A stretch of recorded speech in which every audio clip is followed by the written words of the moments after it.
अस्सलाम वालेकुम नाज़रीन, मैं हूँ कामरान ख़ान और आप देख रहे हैं शो न्यूज़। आपको बताते चलें कि म्यांमार जो कि साबका नाम इसका बर्मा था, वहाँ पे इस वक्त फिर जो है एक बार मार्शल लॉ लग चुका है और इमरजेंसी जो है फ़ौज लगा चुकी है।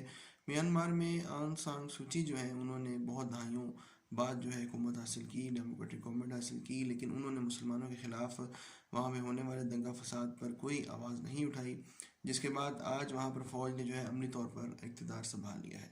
पाकिस्तान इस हवाले से अपना दो टोक मौक़िफ़ सामने वाज़ेह किया है पूरी दुनिया के सामने कि जो दोनों फ़रीक़ैन हैं, क्योंकि वहाँ तमाम तरह सियासतदान गिरफ़्तार हो चुके हैं। आंग सान सूची जो कि प्राइम मिनिस्टर थी वो भी गिरफ़्तार हो चुकी हैं।